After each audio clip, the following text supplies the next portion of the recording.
In the previous step of the module, you will have already listed out those steps of your activities and those assumptions, and what could go wrong, what are these kind of areas I'm feeling really uncertain about. And so now is the time to make those learning questions in the next column. And for each one of these steps, you could ask one question or a couple of different, a couple of versions of that question, but there might be steps that you already know about. Like we said before, maybe one of your steps is that people will have to attend your training session, but you already know that managers have scheduled the time for participants to come. So that might be an area that you already don't need to really move forward with that step.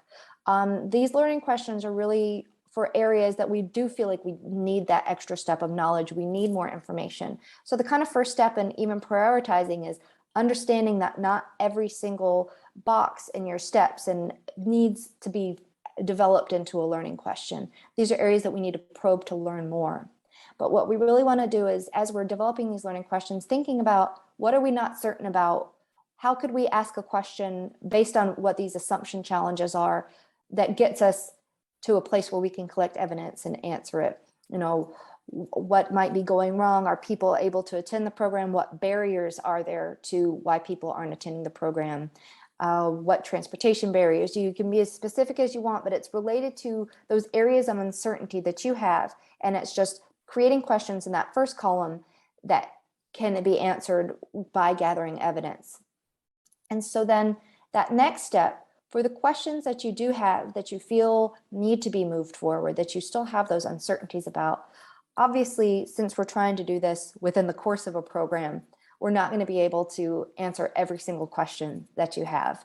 Sometimes it's a challenge to follow through on one program because everybody's operating on a tight budget with tight resources and not a lot of time. So we need to be really focused and strategic. So this next step of prioritizing learning questions is really to get you prompted to think through, okay, this question, I have a question, I'm not really sure if this step is satisfied fully or not, but if I have only one or two areas that I can focus on, what is the significance of this question? And so, that might be if you're telling people that vaccination is important, but then they have to travel 100 miles to get to a clinic or something. That's going to be a huge barrier to having your program be successful if your outcome is to increase vaccination. So you'd have to think through, that's a pretty significant challenge here of what are these resources, what's keeping people from getting vaccinated and completing our activity.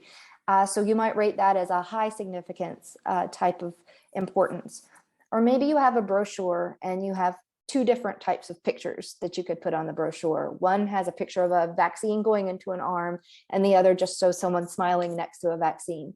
And we've had this discussion in our lab, which is why I'm using this example. So that's another type of question you might not be sure about. But is that a significant choice to you and your program given limited resources? Maybe you're in a key step of designing that campaign and you feel that that's important to get to the bottom of what type of image works best with your population. Or maybe this is just kind of something that's not your main focus for now. That's kind of up to you and the goals of your program and where you are in your program to determine if a question that you have is really significant or not. And just thinking through, does the question really answer a gap we have in our understanding of our program, this gap in knowledge? And finally, and importantly, because this directly links to our next step, is it feasible? Do we have the resources to answer this question? Because if you ask the type of question that would need a nationally representative survey with lots of different data points to answer, that's not probably going to be feasible unless you have a lot of resources at your disposal. But if it's the type of question that you could answer working with community leaders and asking them questions, or looking at process data that you might already be gathering, those are way more feasible and could let us go through to our next steps. So it's kind of taking a look at those learning questions that you've done in the first column and really just thinking through, is this a really important question that's going to impact our program outcomes and be important to our stakeholders? Does it really fill a gap in our knowledge if we answer it? And finally, are we able to do this within the confines of our program with our current resources that we've identified in step one? So it really forces you to try to think through, and hopefully at the end of this process, one or two will really kind of become clear to you that those are the ones that you want to move forward in the next step. So I would hope that by the end of this step, you could take a look at this list and kind of really have a question emerge that you want to move forward with as we go through this process.